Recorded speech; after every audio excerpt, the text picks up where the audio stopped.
সকলকে আবার ওয়েলকাম জানাই আমাদের চ্যানেল ভালোবেসে কবিতা ও ভ্রমণে। আবার হাজির হয়েছি নতুন এক ভিডিও নিয়ে। তবে এবারের ভিডিও পোস্ট করতে বেশ অনেকটাই দেরি হয়ে গেল। আজ আমরা ঘুরে দেখব মাইথন। গতদিনের ভিডিওতে ছিল ধানবাদ ভ্রমণ, যার লিঙ্ক দেওয়া আছে ডেসক্রিপশন বক্সে। গতদিনের ভিডিও যেখানে শেষ করেছিলাম সেখানেই আজ শুরু করছি। তোপচাঁচি লেক দেখে পা বাড়ালাম মাইথনের উদ্দেশ্যে। মাইথন ড্যাম তোপচাঁচি লেক থেকে প্রায় 45 কিলোমিটার দূরে অবস্থিত। মেইন রোড ধরে সময় লাগলো প্রায় 1 ঘন্টা। নদীর ঝোড়ো ঠান্ডা হাওয়া গায়ে লাগলো। দেখতে পেলাম বর্ষার ঈষৎ ঘোলাটে বর্ণের বরাকর নদী। মাইথন ড্যামের কাছেই আছে বরাকর স্টেশন। ট্রেনে এলে বরাকর স্টেশনে নেমে অটোতে পৌঁছে যেতে পারেন এখানে। আকাশে পেঁজা তুলো মেঘে নীল মিশে গেছে নীলচে পাহাড়ের সাথে, আর মাঝে মাঝে ছোট ছোট আইল্যান্ডকে সাথে নিয়ে বয়ে চলেছে উত্তাল পরিপূর্ণ বরাকর নদী। স্বাধীনতা দিবস উদযাপন করতে স্থানীয় অনেকেই পৌঁছে গেছেন মাইথন ড্যামে, তাই ভিড় অন্য দিনের তুলনায় একটু বেশি। প্রচণ্ড খিদে পেয়ে গিয়েছিল, তাই প্রথমেই রাস্তার পাশের ধাবাতে লাঞ্চ করলাম। প্রচুর খাবারের দোকান আর ধাবা গড়ে উঠেছে পার্শ্ববর্তী অঞ্চলে। আর সবচেয়ে অদ্ভুত, এই সাধারণ দেখতে খাবারের দোকানে খাবারের স্বাদ টেক্কা দেবে বড় রেস্টুরেন্টকেও।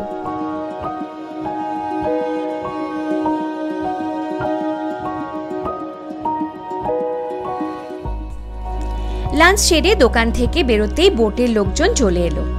নর্মাল হাতে টানা বোট ও স্পিড বোটের ব্যবস্থা আছে। আমরা হাতে টানা বোট চুজ করলাম। ভাড়া 6 জনের জন্য 700 টাকা। তবে ভাড়া সিজন অনুসারে চেঞ্জ হয়। শীতকালে বেশি থাকে, তবে নৌকা বিহারের সময় যায় কমে, কারণ জনসমাগম থাকে বেশি। সিঁড়ি দিয়ে বেশ কিছুটা নেমে চোখের সামনে দেখতে পেলাম বর্ষায় টইটুম্বুর বরাকর নদী, যা দামোদর নদীর একটি উপনদী। চারপাশে ছোট ছোট টিলা দেখা যাচ্ছে, তো কখনো দেখা যাচ্ছে বিভিন্ন আইল্যান্ড। তীরভূমির সামনেই দাঁড়িয়ে সারি সারি নৌকা। মনটা হঠাৎ একটু খারাপ হয়ে গেল। এত সব ভালোর মধ্যে দেখতে পেলাম নদীর জলে প্লাস্টিক বোতল।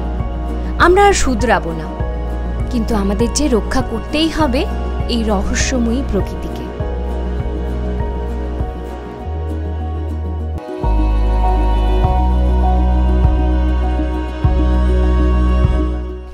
প্রথমেই চোখে পড়ল লক গেট, যা এই নদীর জল নিয়ন্ত্রণ করে। যখন বর্ষাকালে জলের পরিমাণ অনেকটা বেড়ে যায়, তখন লক গেট খুলে জল ছাড়া হয়। এই বছর বৃষ্টি স্বাভাবিকের তুলনায় অনেকটাই বেশি হয়েছে এবং বেশ কয়েকবার লক গেট খুলে জল ছাড়া হয়েছে। প্রায় 65 বর্গ কিলোমিটার জায়গা জুড়ে বিস্তৃত এই ড্যাম থেকে প্রায় 65,000 কিলোওয়াট বিদ্যুৎ উৎপাদন হয়। তাছাড়া এখানে আছে ভূগর্ভস্থ পাওয়ার স্টেশন, যা দক্ষিণ পূর্ব এশিয়ার মধ্যে প্রথম এখানেই গড়ে তোলা হয় 1957 সালে। 1942 সালে দ্বিতীয় বিশ্বযুদ্ধের সময় দামোদর ভ্যালি অঞ্চলের বিস্তীর্ণ এলাকা বন্যা কবলিত হয়। বন্যা নিয়ন্ত্রণের জন্য তিলাইয়া পাঞ্চেত মাইথন ড্যাম গড়ে ওঠে। এটি ডিভিসি দ্বারা পরিচালিত।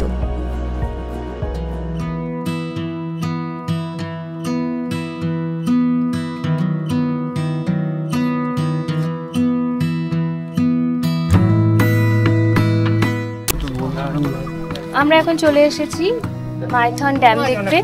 মাইথন ড্যাম বরাকর নদীর ওপর তৈরি এবং এটা 1957 খ্রিস্টাব্দে তৈরি হয়। এটা মূলত জলবিদ্যুৎ উৎপাদনের জন্য ব্যবহৃত হয় এবং এখানে দক্ষিণ পূর্ব এশিয়ার মধ্যে একমাত্র ভূগর্ভস্থ বিদ্যুৎ কেন্দ্র রয়েছে। মাইথন ড্যাম এলেই আমরা বোটিং করে এখানে যে লক গেটগুলো সেগুলো এবং কয়েকটা আইল্যান্ড আছে সেগুলো ঘুরে দেখার চেষ্টা করছি। নীলচে আকাশ মারে উঁকি, সরিয়ে পেঁজা তুলো মেঘের ওড়না। মুখ লুকাবে পাহাড় পাড়ে, নাকি দেখবে নদীর আয়না। ভেসে চলে সে পায়ে পায়ে চলে, পেরিয়ে কত গণ্ডি। চোখের তারায় ঝিলিক মারে রং বেরঙের ছবি বন্দি। নীলচে আকাশ মারে উঁকি, ভাসতে নেই যে বাধা। কালচে মেঘের দোলনা আজ তেপান্তরের মাঠে বাঁধা।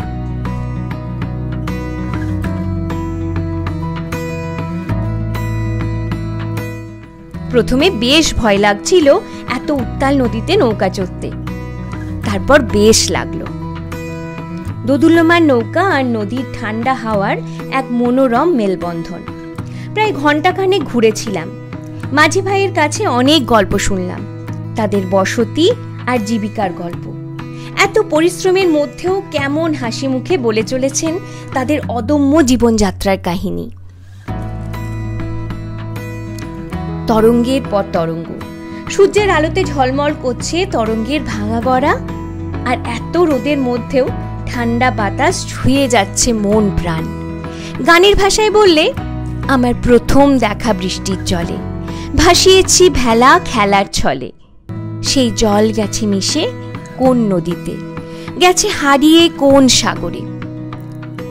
এর আগে অনেকবার বোটিং করেছি, তবে এই প্রথম অদ্ভুত এক শান্তি বোধ করলাম।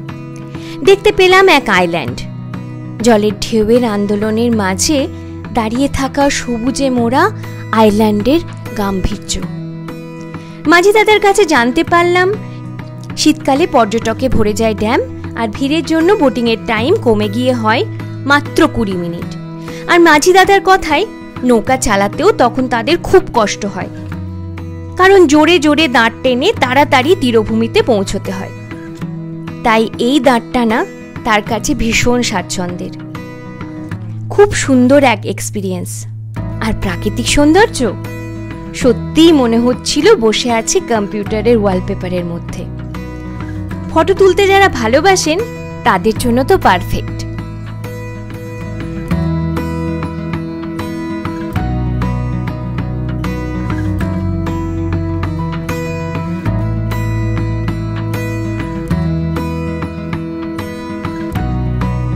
আস্তে আস্তে দিনের আলো কমতে লাগলো, আর রোদের ব্রাইটনেস কমিয়ে দিল এক চিলতে মেঘ।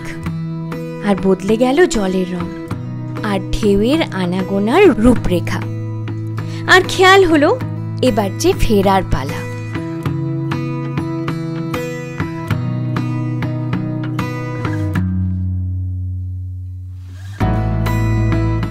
যারা মাইথন ড্যাম বেড়াতে এসেছেন তারা তাদের অভিজ্ঞতা কমেন্ট বক্সে অবশ্যই জানাবেন।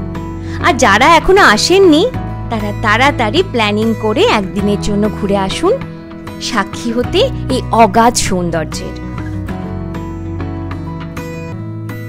আলোর রেখা কমে এলো, শেষ হলো বেলা। পায়ে পায়ে এগিয়েই তো এই পথ চলা। দিনের শেষে ধ্বনিত হয় নতুন দিনের আগমন। আবিষ্কারের স্বপ্নে বিভোর থাক আমাদের এই দিন যাপন।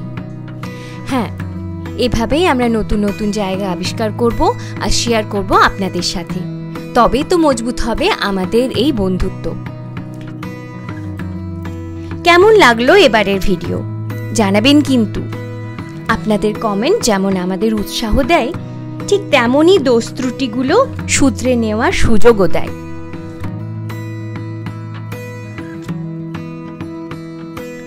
বেলা শেষের ক্লান্তি নয়, আজ শুধু ভালো লাগাকে সঙ্গী করে পাড়ি দিলাম ফেরার রাস্তায়। ফেরার পথে একটানা গাড়িতে বসে থাকার জড়তা কাটাতে আর টি ব্রেকের জন্য দাঁড়ালাম শক্তিগড়ে। বাড়ির জন্য কিনে নিলাম ল্যাংচা আর বিদায় জানালাম এবারের ছোট্ট ট্রিপকে।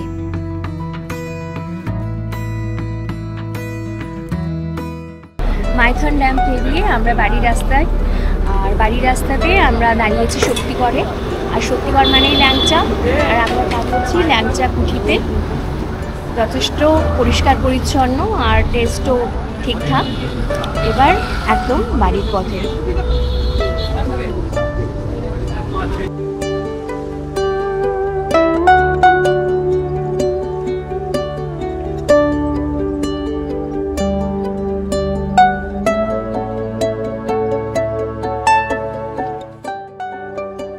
কবিতায় পথ চলা, কবিতায় গল্প বলা। আমাদের ভিডিও ভালো লাগলে লাইক আর সাবস্ক্রাইব করুন আমাদের চ্যানেল ভালোবেসে কবিতা ও ভ্রমণ। দেখা হবে আবার কোনো এক ভিডিও নিয়ে। ততদিন টেক কেয়ার আর অনেক অনেক ধন্যবাদ।